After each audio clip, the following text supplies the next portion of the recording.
Hey up everybody, Magpie Gaming here, and in this video we're going to go into the good and the bad of the Interchange map on Escape From Tarkov. Now we've had this map for a couple of weeks now, and speaking as somebody that came in the January wave of newbies to the game when it opened up into, is it closed beta? They still class it as closed beta? I'm not sure. It's more like an open beta, I think. But anyway, I'm a person that came in then, so I haven't waited as long for this map as some of the die-hard players of this game have. You know, the people that have been there since the beginning, the people that have been there for over a year, the people that maybe came into the game just as, I think the last one released was Shoreline, was it? I think it was Shoreline, or was it Woods? I'm not too sure. But I think there was like a year's gap between new maps in this game, which is a hell of a long time. So I'm going to talk from my perspective as a fairly new player into the game. I'm sure that somebody that's been there for a long time will have a lot different perspective on this map, but I can only talk from my perspective on it, so that's what I'm going to do today. So I've been making up a list of the good points and the bad points of this map, and they're roughly the same. Now when I first started to think up this video, I thought, yeah, there's a lot of good points, there's fairly few bad ones, but the more I've played of this map, the more bad things I've managed to pull out of it. None of them are really bad. I mean, on the whole, it is a good map, but it does have its ups and downs. So for the good things on this map, first of all, there is the size of it. The sheer size of this map is incredible. I haven't seen a game of this type that has a map this big. It is just absolutely huge. It is literally just a recreated shopping mall or shopping centre, whatever you want to call it from wherever you are. Here in England we call them shopping centres, obviously shopping malls over in America, but yeah, it is just a recreated shopping mall. It is huge. It's got 3 big stores in it, and then it's peppered with lots of little stores. There's a food court, there's restaurants, you know, there's toilets, there's everything in it that a normal shopping centre would have. It even has its own little power station in one corner of the map. So yeah, the sheer size of it is huge. I mean, despite some of the bad points that I'm going to point out of this map, it is just a work of art to construct a map of this size with this much hang on, I'm going to get this word right. Intricacy within it is just, you know, it's a feat in itself, and those that have done it should quite rightly give themselves a pat on the back. It is just, yeah, like I say, it's huge. I haven't seen a map. I think the Shoreline map is comparable to the size of this, but obviously with Shoreline it's peppered with a lot of open areas. You've just got trees and some bushes. This map is filled to the brim with everything you could think of that you'd get in a shopping mall. You know, it is all there. So yeah, the size is definitely a plus for this map. Now, a little bit on the downside of the size is that it can sometimes be too big. Now, having a huge map is good. One of the reasons for that is that if you're looking to just plain loot on the map, then you can do so quite easily. It's very rare that you will bump into other people. If you hear the shooting, it's very easy just to go to another part of the map and avoid it. I myself have done several games on this map just as a hatchet. I've come out completely laden with loot and I've not seen one other person. 9 times out of 10 I will hear other people shooting, of course. Every now and again you'll do an instance where you just hear nobody else, see nobody else, and it does genuinely feel like you're on the map on your own. So yeah, the size is both good, majority of it is size is good, but it does have a little bit of a drawback. Can be a bit too big, can take quite a long time to get to the extract if you're right at the other corner of the map. So, but yeah, overall the size is really good. The layout of the map, I think the layout of the map is really good. As I say, shopping mall, so you can expect the kind of typical layout that a shopping mall would have. It's spread across 3 floors. You've got the ground floor, the first floor, and then the second floor. They're all fairly easy to navigate once you know your way around it. Now, there are some maps out there. I will put a link in the description below to a high-res map that is on the Escape From Tarkov forums. If you want to get the best out of this map, I highly recommend checking this map out. It gives you all of the good places to go. It shows you where all the weapon loot crates spawn. You know, it shows you where the cash registers are, where the mixed loot is, you know, so if you're looking for random items, you know where to look. So yeah, I'll put a link in the description down below for that. But yeah, the layout is good. Once you've learned it, it's very, hard to forget. It just becomes second nature, really.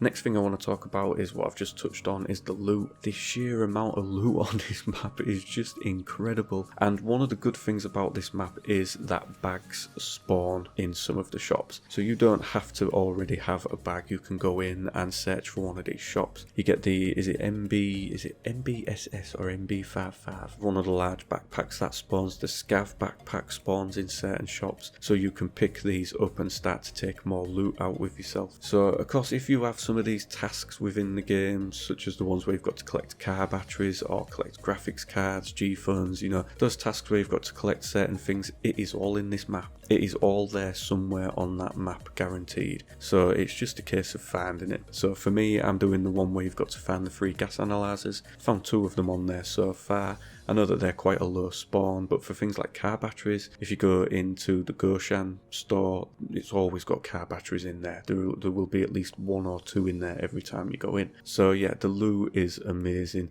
It's definitely an apt map. It's a shopping centre, and it's where you go to shop for all your loot. There is everything there. Next up, optimization of this map. Of course, there's been a lot of work going on in the backgrounds leading up to the 0.8 patch. There's been a lot of talk about optimizations. They were doing specific optimization to shoreline, and I think this Interchange map is the first map that takes advantage of a reworked version of Unity. I could be wrong on that, but I do know that they was looking to work quite close with Unity on this map and get a good map out, and I think they did a slightly reworked version of it, and yeah, works really well. Really good job. I get consistent frames on it. You still get those lag drops, the lag spikes on it now and again, but on the whole it is very, very optimized and works really well. Next up, the length of time on the map. This goes in with the size and the loot in there. You get an hour on this map, and you do need an hour on this map if you want to successfully loot, get around with little detection and get out with as much as possible. Then you do need an hour.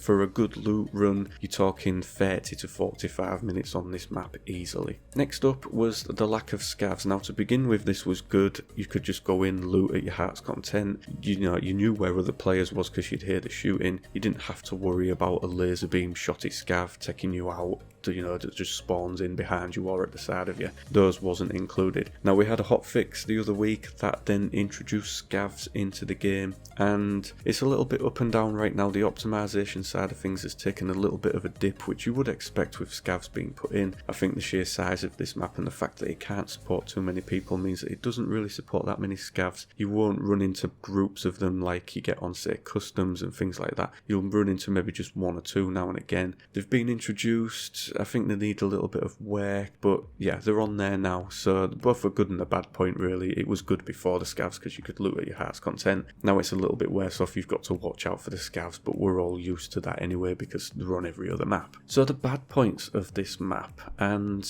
like I say, there wasn't that many to begin with, but now I've played the map and had a good think about it, there are a couple. The first off is no player scav. Although AI scavs are supported, player scavs are not supported at the moment. I think that's just to do with the sheer size of the map and the fact that it can only support so many people at a time. So whether they're going to be included in the future, I don't know. I haven't heard anything on that, so for now there are no player scavs. The spawns within the game are an issue. Now, these have been worked on once, but not enough in my opinion. There's 2 different places you spawn. There's either the northeast or the southwest, and to be fair, either spawn you spawn too close to other people. I would like to see the spawns take advantage of one whole side of the map rather than cramming you into a corner. The southeast, is it southeast or southwest? I think it might be southwest. That one, especially if you spawn right in the corner of the map, you know that there are people to your left and your right, and for the most part, people don't tend to go hunting other people at the spawn. They just want to run straight into the shopping centre. But of course, if you see somebody, you're going to take them out or try to take them out, or they're going to try and take you out. So you spawn too close for my liking. And a lot of people aren't even making it into the shopping centre now. They're just getting taken out outside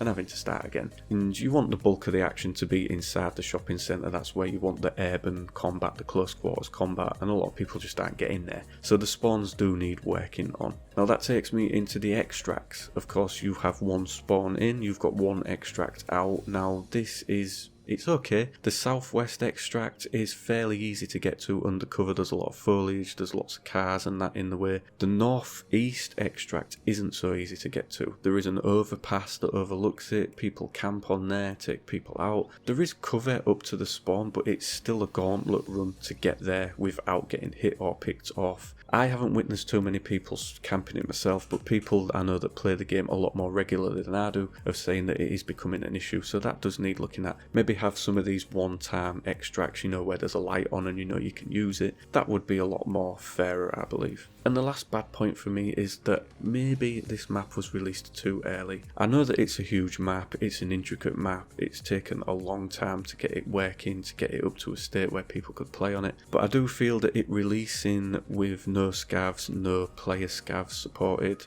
to me that just says that it's maybe being released too early. I would rather have them waited and got it completely right before releasing it, but that's like I say, all of this video is just my opinion, but that's a very subjective view as to whether or not it's released early. Maybe they did it because people had just been waiting so long for a new map and they thought, yeah, get it out, give it to the public, let's get it going. I don't know, but maybe it was released too early. But as I say, on the whole, it is a really good map. I enjoy playing it. You get some good close quarters combat in there. As I say, there's plenty to loot. There's lots of medical supplies in there. There's lots of cash registers for money. There's lots of supplies in there. Bags spawn in there. Weapons crates are all over the place. It is a paradise really for looting, and you can make some good money on there. As I say, if you're a hatchet and you're down on your luck, you've not got much money, it is the best place to go. You know, you can walk out with a couple of $100,000 worth of gear, a couple of $100,000 worth of rubles easily in just one loot run. So yeah, overall a really good map. I'd like to see the spawns worked on it though. I'd like to see those worked on first before anything else. I think they do need to be spread out. I think there do need to be other extracts. If you play the map, you'll notice that there are stairs that take you up to the roof, but you can't actually get on the roof. I'd like to see the roof opened up. I'd love there to be some combat up on the roof, and I'd like there to be several ways up and down from the roof. I think that would be pretty cool. But yeah, as I say, I enjoy the map. It is a good map. A few issues on it that need working out, but overall, really good map. A really good inclusion from those, you know, the devs at Escape From Tarkov. They should give themselves a pat on the back, because if nothing else, this map is a work of art, really. So yeah, as always, ladies and gentlemen, thank you very much for watching and listening. Don't forget to like, share and subscribe, and I will catch you in the next video. Take care.